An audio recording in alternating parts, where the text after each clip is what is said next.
Passionnés créateurs, bonjour à vous. On se retrouve aujourd'hui pour une nouvelle vidéo, une vidéo qui sera aussi bien dédiée au premier de l'an qu'à Noël, car c'est un menu porte-couvert qui peut très bien s'adapter selon les papiers aux deux événements.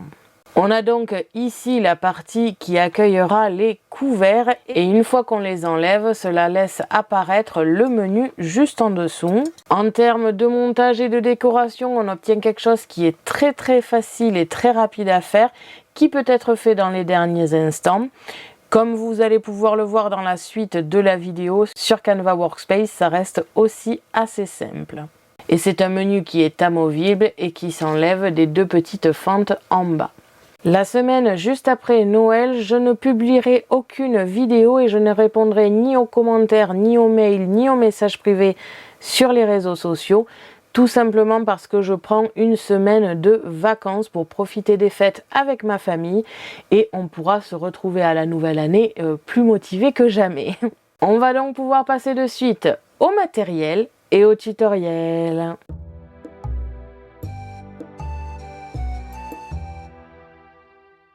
Pour cela, vous aurez besoin de ciseaux, d'un stylo, d'un feutre ou toute autre chose pour écrire le menu, des tampons sur le thème de Noël, la petite brosse Nelly Choice qui est totalement facultative si vous avez des papiers qui sont décorés des deux côtés, les Distress Oxide Black Soot et Picked Raspberry, la colle Tacky Glue, de la mousse adhésive, des die cuts, des strass, des stickers ou toute autre décoration qui vous plaît, du papier scrap et enfin les essentiels Scan & Cut, c'est-à-dire la Scan & Cut, le support de lame et la lame standard ou auto-ajustable comme ici et enfin le support adhésif standard. Comme vous pouvez le voir, cela ne demande que de la découpe et donc vous pouvez le faire quel que soit votre modèle de machine. On se retrouve de suite pour le tutoriel.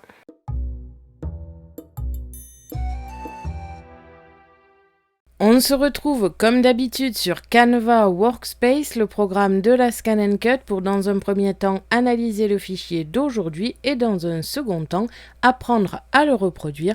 La partie accélérée de Canva Workspace peut être ralentie grâce aux options YouTube et si vous voulez reproduire cette création sans avoir à le reproduire sur Canva Workspace, il vous suffit de vous diriger sur mon blog et vous retrouverez le fichier FCM en téléchargement gratuit. Comme vous avez pu le voir en début de vidéo, il s'agit d'un menu porte-couvert. On a donc deux éléments, la base ici qui accueillera le menu grâce aux petites fentes ici et la partie en biais ici fera ressortir les couverts. Et enfin nous avons la partie menu en elle-même qui est à part car elle peut être ressortie. Comme vous pourrez le voir dans la suite de la vidéo, j'avais une languette beaucoup plus grande ici, mais je me suis rendu compte que ça tombait pile poil en face de la fente. J'ai donc réduit cette languette et je vous conseille d'utiliser une colle comme la Tacky Glue un peu liquide ou de la colle blanche qui tient quand même beaucoup et assez rapidement vu que ça va être très fin. Vous allez voir dans la suite de cette vidéo qu'il n'est vraiment pas difficile de reproduire ce petit modèle. En termes de construction, c'est très simple. Ici, le rectangle intérieur correspond à la taille de vos couverts, donc le couteau dépasse souvent un petit peu, mais en principe, la fourchette et la cuillère devraient passer. Bien sûr, si vous avez de grands couverts, je vous conseille de changer la taille de ce rectangle.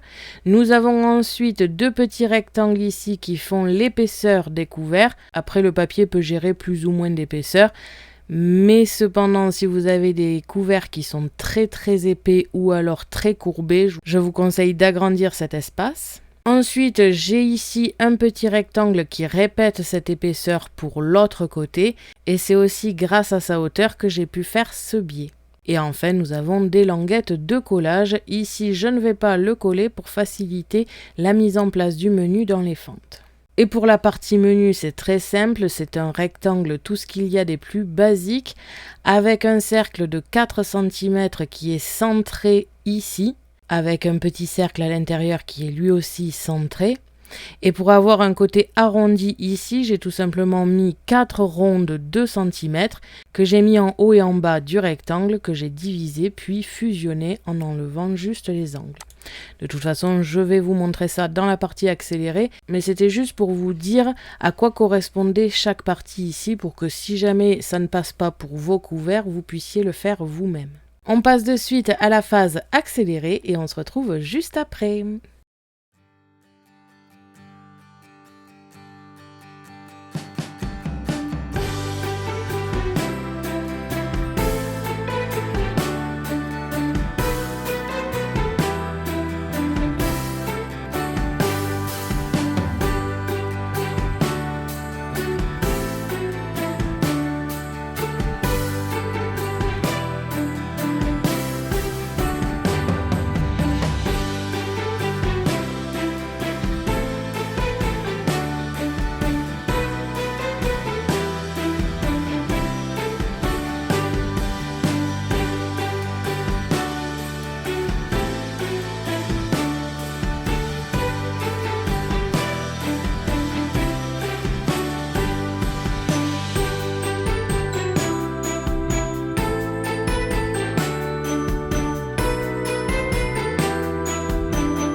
Quand vous avez terminé la fabrication de ce modèle, on va pouvoir aller dans Fichier, exporter, transférer le fichier en FCM et on va pouvoir se retrouver sur la Scan & Cut. Personnellement, je choisis le transfert via Internet, mais vous choisissez le moyen de transfert que vous désirez.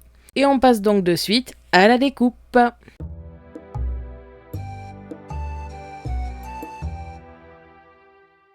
On se retrouve comme d'habitude sur la Scan & Cut. Je vais aller dans récupération de données pour récupérer mon modèle et pouvoir commencer les découpes. Je vais utiliser via Internet pour ma part. Bien sûr, vous choisissez le moyen de transfert que vous désirez. Une fois le modèle récupéré, je vais pouvoir commencer les découpes qui devraient être relativement rapides. Et donc, c'est parti!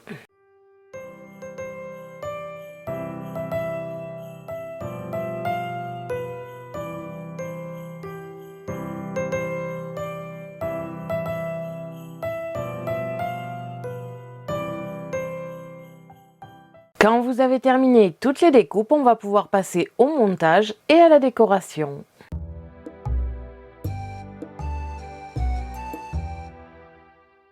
Vous devez donc obtenir ces deux éléments, c'est-à-dire la base de notre porte-couvert et ici la partie menu avec une petite partie ici arrondie où on pourra écrire menu en haut avec un petit rond découpé ici tout simplement pour mettre une ficelle, du ruban ou toute autre chose et pouvoir tirer facilement le menu. En termes de montage, ça va être très simple, il suffit tout simplement de plier à chaque pointillé.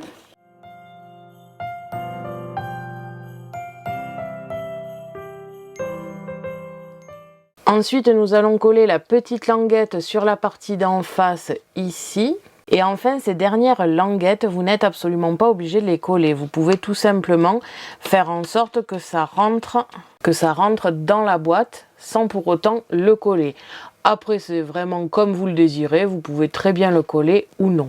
Personnellement, je ne sais pas encore ce que je vais faire. Je verrai sûrement une fois que j'aurai fini de décorer pour voir si c'est assez solide ou si ça demande un petit point de colle. La première chose que je vais réaliser, c'est tout simplement de décorer l'intérieur. Encore une fois, les papiers d'action ne sont pas décorés des deux côtés et je trouve que c'est un petit peu trop blanc. Donc je vais ajouter un peu de couleur sur la partie rectangulaire ici, un petit peu sur la partie épaisseur ici, mais je n'en ai pas besoin sur cette face, tout simplement parce que c'est celle qu'on ne verra pas.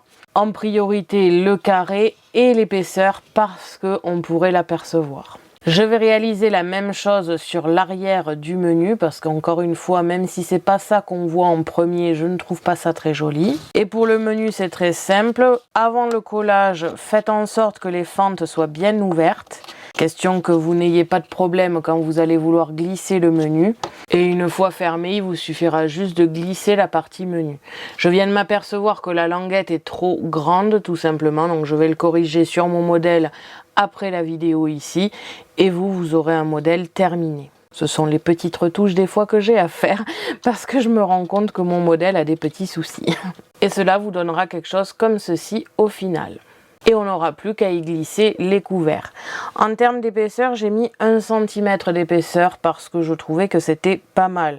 Bien sûr, si vous avez des couverts qui sont très courbés, il va peut-être falloir retoucher cette partie-là. Mais sinon, je pense que ça peut le faire parce que malgré tout, le papier reste un petit peu extensible à ce niveau-là. Et vous allez pouvoir, je pense, rentrer la plupart des couverts à l'intérieur. Et une fois ce montage terminé, nous n'aurons plus qu'à décorer.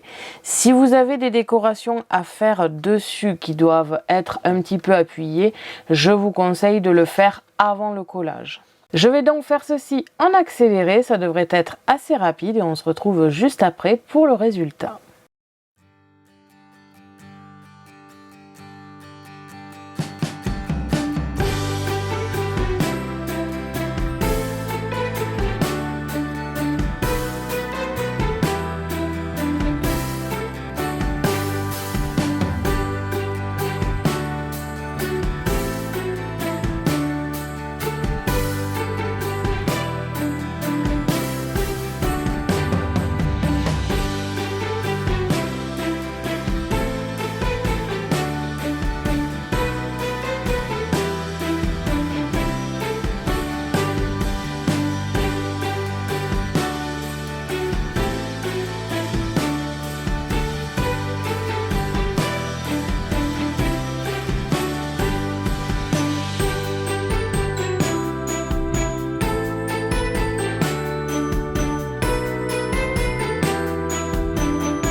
Donc voilà ce que vous pouvez obtenir. Ici j'ai positionné les couverts pour vous montrer à quoi ça pouvait ressembler. Bien sûr c'est une décoration de table qui ne doit pas être bougée avec les couverts à l'intérieur.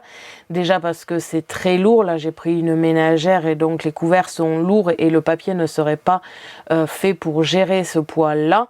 En plus de ça, il n'y a aucune fixation, donc comme vous pouvez le voir, les couverts bougent. C'est vraiment fait pour de la décoration, c'est-à-dire que les convives s'installent, voient cette décoration, enlèvent les couverts et les positionnent à côté de l'assiette, et à partir de là, ils peuvent lire le menu.